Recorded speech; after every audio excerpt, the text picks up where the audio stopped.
Video is just going to show how we wash out the insides of a brass instrument, in particular a French horn, which oftentimes after a lot of playing has a lot of buildup inside all of the slides. So if my assistant here could hold the camera onto the instrument. Sure. And onto me. So the first step that we're going to do here is we're going to just take the different slides out of the instrument.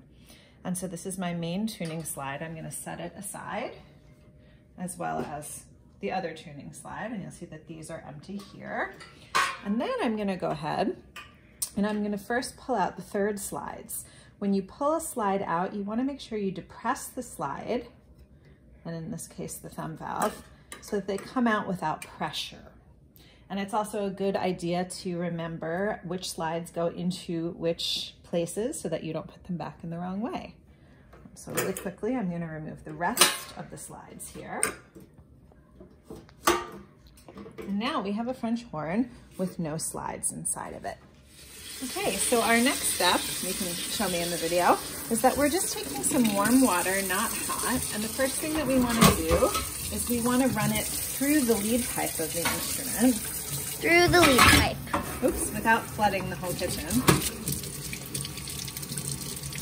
And then it'll go right into the body of the instrument. And you can see, if you can zoom down, Carly, where the water is flowing out of the main tuning slide down here. You'll see it come out here. So we're just doing a basic rinse through that area. That looks cool. Now we're going to just take the warm water and we're going to put it into some of the other slides. And if you can move the camera around, you'll see that as I run through this slide, it comes through different places. And we're just having all the warm water kind of go through here. And then you can repeat the same process here with the first, second, and third valves.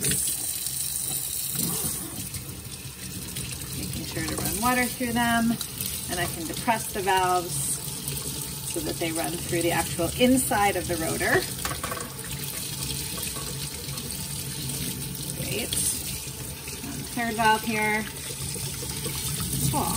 And so really just taking the opportunity here to use water, warm water, to flush through the whole instrument, especially if there are any like large clumps of gook, for a lack of a better word. Okay, I've run through the bell here, and now you can see as I kind of move the instrument, it's flowing through all of the tubing. So we're going to use a device called a snake to just run through some of the slides and the lead pipe here, just to make sure there's no blockage and there's nothing dirty. And so I just take the snake and I put it into the lead pipe, and if you feed it all the way through, eventually it will pop out the other side. And you can see there's some pretty nasty, gross stuff here on the edge. Ew. Yeah, pretty yucky, but again, a great idea to just kind of remove all of that. And then we've snaked out the part of the instrument. Great, so now I have the body of the instrument just resting in a sturdy way here on the kitchen counter. And I want to repeat the process with all of the different slides, so running water through them, and then using the snake through a lot of them as well, just to make sure there's no buildup inside of the slides themselves. Inside, we've got some kind of buildup here, and it's almost oxidizing a little bit. So these are great little spots and little kind of nooks to get that snake into, kind of free up and make sure that we clean it all out. Washed and snaked out, and you want to just take a nice soft towel or a cloth and just make sure that you're just rubbing everything dry, just because you don't want the instrument to rust. You're going to go through and just make sure that all of your slides are clean and dry. And at this point, you've gone ahead and you've wiped off any of the grease that's on the slide. So we're going to have to apply that in just a minute. At some point, you're going to notice that there's still a lot of water inside the instrument because you just fed a lot of water through it. So a good way to get rid of all of it is to just simply spin in one direction, and you'll see a lot of it is just going to get the excess out. And then you can always go in the opposite direction as well, just spinning to make sure that you've removed all of the water from the instrument, and then depressing the valves to make sure you get everything from out of there. Okay. So the next step is that you need to re-lubricate all of the slides as you put them into the instrument. And so you can buy some expensive slide grease, or you can just use basic Vaseline petroleum jelly, because it really has all of the same properties and it's much easier to find. So with that, we're gonna start here with our first slide, first valve. And just really with your finger, lightly coating the outside here, both sides of the slide, until you feel it's been covered. And then again, because I'm gonna put into the B flat side of the first valve, I wanna depress both of those keys as I reinsert here. And you'll notice there'll be some excess as I push all the way in, and I can simply just wipe that off. And you'll wanna move the slide in and out just to make sure everything is coated. And again, I'm gonna repeat that process with each of these slides. So now doing the F side of the first valve. And so that's really nicely coated at this point. And now I'm gonna push down the first valve and reinsert. And then removing all the excess here. And then moving the slide in and out. And that popping sound that you're hearing means that there's a lot of good pressure here inside of the valves. So now that the whole instrument is reassembled and we've cleaned the insides out and we've re-greased all of the slides and they all move up and down really freely and smoothly, we want to just go ahead and make sure that our valves are oiled. So if I open up the cap, if you can zoom in, you can take a look at the inside of the rotary valve here. And if you can just zoom in here really, really closely. I already zoomed in the closest. Great. You can see that this rotor will not come out like a trumpet piston valve will, but you'll see that there are two little tick marks here that show that if the valve is depressed, the second tick mark should line up where the first one went. That means that the valves are tight and are operating properly. And so the first step to oiling all of these valves is to just take your oil and place a drop here in the center, and then you can go ahead and you can put your valve cap back onto the instrument.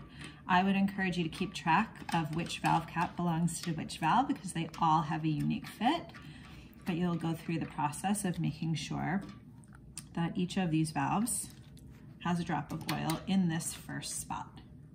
We've applied oil to all 4 of my valves, and then I'm going to turn the instrument over, and now I want to apply into the rotor here because wherever metal is against metal, you want to make sure it has lubrication of oil.